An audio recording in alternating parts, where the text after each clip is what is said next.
What up, it is Marcus with Dynasty Football Dads. We got another video here for you. We're doing a 2021 way too early first 1 through 12 rankings of the 2021 rookies here. But first of all, please subscribe. And if you subscribe, you can always put a comment below your best number 1 through 1,000. And the closest one will get this nice little, and this is Shaq, nice little rookie card. I want to do more and more giveaways as the channel grows here. So 1 through 12, this is going to be a non-super flex, just a standard league. And we're going to just do half-point PPR just to make it kind of flat right down the middle. And this is, of course, way too early. We're talking about January 19th here. The number one person that I'm going to put on the list, and 1 and 2 have a tier of their own, but number 1 is going to be Najee Harris. And the reason for it is he has the most independent landing spot. He is 6'2", 220 pounds, and if you haven't watched his tape, he is somebody that doesn't play like he's 6'2", 220. He plays like a more nimble back. He does a lot of hurdling. He's pretty shifty. He doesn't have overall elite speed. That is his downfall, you could say, is he won't run into the 4.3s. He probably won't even run into the 4.4s. Hopefully 4.50, low 4.5s. He doesn't come running out like a 4.65 or something like that, like Elijah Holyfield. And he should be the number 1 running back taken. Now, I know landing spot will determine if that stays that way or if it will change. Number 2, right in the same tier, 1A, 1B, but number 2 is going to be Travis Etienne. He's been the prospect that a lot of people think is the number 1 in this draft class. And there's reason to have hype with him. He runs a probably high 4.3s. If you watch the video of him sprinting compared to the Clemson safety, I can't even think of his name from last year, that is in Arizona. But he is a 5'10", 195-pound back that if he finds a gap, boom, he's gone. So he's one of that explosive athletes where, he might have some games that you get you 10 rushes for 40 yards, and he doesn't look overall that good, and then all of a sudden he breaks one for 80-yard touchdown. He doesn't have Chris Johnson's speed, but I mean, he has the Jamal Charles type-esque to him. Jamal Charles light, you could say. Not crazy shifty, but has really good contact balance. So he doesn't really do a lot of different lateral movements, but it's a little bit harder to get him down because he does keep his balance pretty well. Number 3 and number 4, I also put in a tier of 2 running backs with themselves right now. And most people have these way down their list, maybe into the late first round. But I like drafting running backs early over wide receivers. And my number 3 is a 5'11", 194-pound running back from Memphis. His name is Kenneth Gainwell. And maybe the reason why you haven't heard of him is he opted out this last year. And he's the reason why Antonio Gibson didn't get that many touches in Memphis. He is a running back. He is a wide receiver. He can play all sorts of different spots. I could see people using him like Kamara. He's not a Kamara type running back, but I could see teams using him like Kamara, where they're using him with a lot of different choice routes. He's a better Tariq Cohen. He's a lot better than Tariq Cohen. So he is a running back that I have absolutely fell in love with watching the tape. And it's hard because he plays at Memphis and they don't play as great of competition. So he looks like he just dominates. But if he is anything like Antonio Gibson, if he was in this draft and we knew what Antonio Gibson did the first year, Antonio Gibson might be the number 1 pick in this draft. Number 4 is Javonte Williams, and he's somebody that people are absolutely falling in love with after they have been watching more and more video of him. He's that prototypical 3-down back. He's 5'10", 5'11", 220 pounds, and he is a bruiser. So he will run you over, and he can even hurdle you and stuff as well. So if you watched him, he split time with Michael Carter at UNC. But he is somebody that, again, has been shooting up people's boards, and I have absolutely fell in love with him. And I feel like those 4 running backs are fairly safe, or at least safer, compared to the big drop-off that I think RB5 and below has. And it's hard to, I know, sometimes gauge with like Kenneth Gainwell because he opted out. And then my player 6 also opted out as well. So some of these players opted out, which is going to make the drafting a little bit harder. But we just have to go on what we have. This might be one of the toughest dynasty drafts because some teams only had half seasons. And, of course, some people didn't play last year. Number 5 and number 6, of course, would be 1A, 1B for wide receivers. That is Devontae Smith. Of course, he is a smaller type wide receiver. Again, we talked about him and Chase in a different video where they're basically the same size. Devontae Smith is just 25 pounds lighter. And if you look at Devontae Smith, let's see if I can find his little... he's 6'1", 175. He runs like kind of a Steve Smith and Stephon Diggs type. He is that good at route running, catching. He's got the best hands. He's good after run after catch. He's good at separation and everything, pretty much everything. His BMI is low. He's 175 pounds. Honestly, Justin Jefferson is pretty slim, you could say. And so I don't know. I think being slim, you could add 10 pounds, 15 pounds, and we honestly probably aren't having this conversation of where he's at. He'd be the number one wide receiver. And then my next wide receiver is Jamar Chase, who is the 6'1", 200-pound prototypical wide receiver.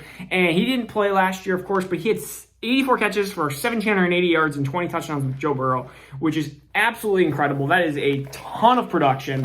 And so he was the number one to Justin Jefferson. So if you think Justin Jefferson is a top 2, 3, 4 pick of 2020, and 2020 might be a slightly better positional class, running back and wide receiver, than 2021, then you have to think, wow, Jamar Chase, he could be the number one player out of this.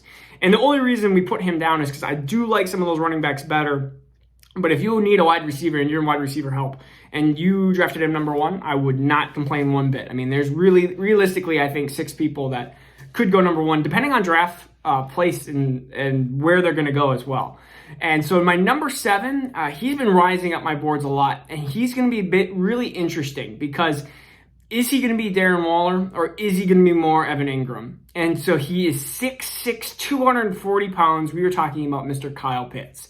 He is a wide receiver, basically, or tight end in a wide receiver body, you could say. He is incredibly athletic. I would really love to see him go to Dallas, Arizona, just one of those teams that just needs a tight end that is so athletic that could go wherever Deshaun Watson goes. Hey, give him Kyle Pitts as a weapon. Kyle Pitts is going to go in the first round in the NFL draft. He is the best tight end. I do like some other tight ends in the second round, but Kyle Pitts, number 7, at least that's where I put him now. If he gets put in a bad landing spot like the Jets and the Jets have Sam Darnold, I could see Kyle Pitts shooting down the boards.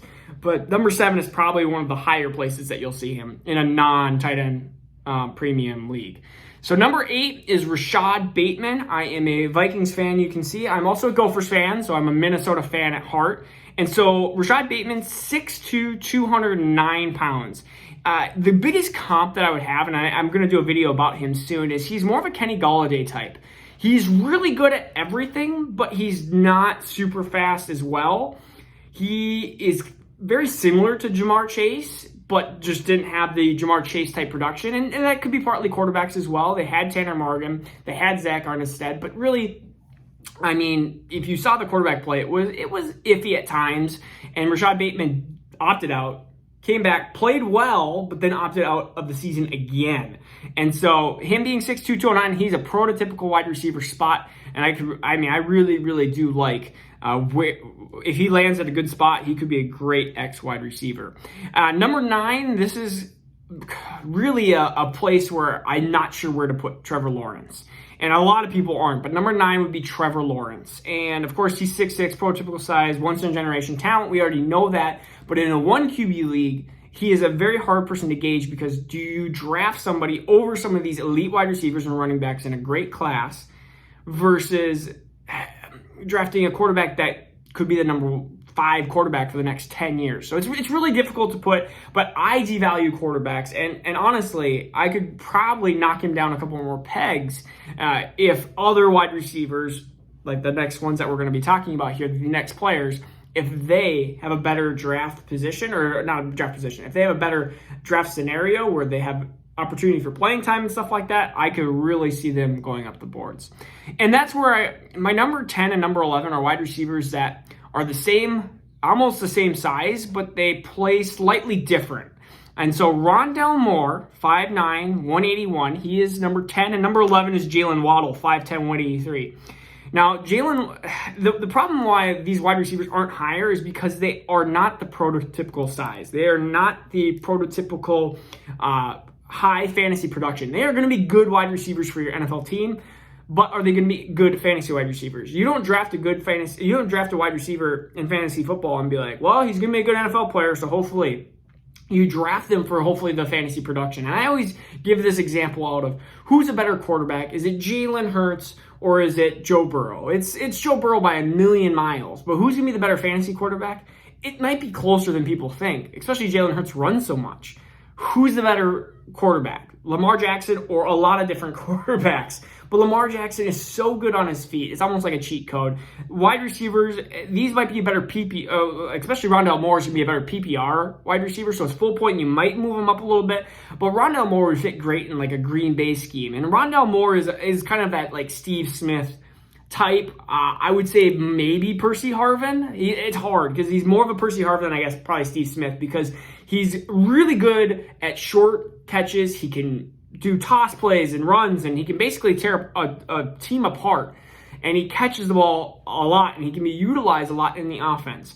And so it'll be very interesting to see where Rondale Moore goes. And he has a ton of injury history, which is also what Jalen Waddle has as well. Jalen Waddle, 5'10", 183. He's like a human joystick. I mean, if you talk about a player that is very hard to get down, kick returner, punt returner, and just a wide receiver that is just incredibly elusive, yeah, Jalen Waddle's super fun to watch. He might be the most fun wide receiver to watch, but fantasy-wise, he might not be the best wide receiver at 5'10", 183. He did produce well when he was at Alabama this last year, but of course then hurt his ankle, came back for the national championship game. You can see he's not right. It would be interesting to see his recovery too, because if he's somebody that is not ready for the next NFL season or has some lingering issues, sometimes if you injure an ankle like that, you'll have some soft tissue issues in the upcoming year. If that happens, then you could see him moving down and potentially being a buy low a couple weeks, half a year into, or basically half a year into 2021 season. If you see,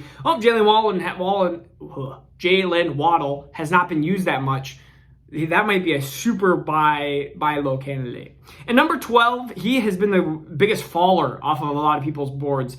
And it's just because I wasn't really a fan of him last year when he didn't come out, because he did have 2,000 yards rushing. But Chuba Hubbard, 6 foot tall, 207 pounds.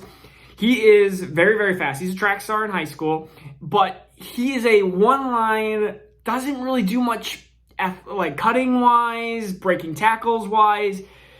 He's just a straight-line runner. That's the biggest problem is I see him producing well in college, and he did produce well in college, but I just don't see that translating to the NFL as much as some of the other running backs. And so I see that being like a hard fit to like, where do you put him? He's a Matt Breida type-ish. I mean, he's really hard to try to figure out who he's like. I can probably compare him to a lot of different San Francisco running backs. He probably fit well at San Francisco, depending on what they do with their backfield. But right now, he's my number 12 player overall.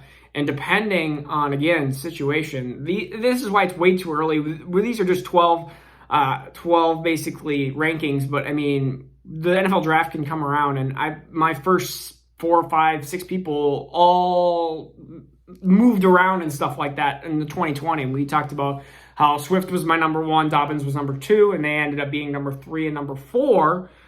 Just because CEH and Jonathan Taylor, of course, jumped those individuals. And that's all because of specific landing spots and different schemes and where you see playing time and all that different things. Those are very important. It's why you do your drafts after the NFL draft. And you have to see where capital is. If these teams, let's say if Chuba Hubbard gets drafted early second round, well, then you know, okay, well, maybe that NFL team has more invested. But if he gets drafted in the 4th round, he could not even be in the first 2 rounds for me. So we'll go through 13 through 24 way too early 2021 rankings as well.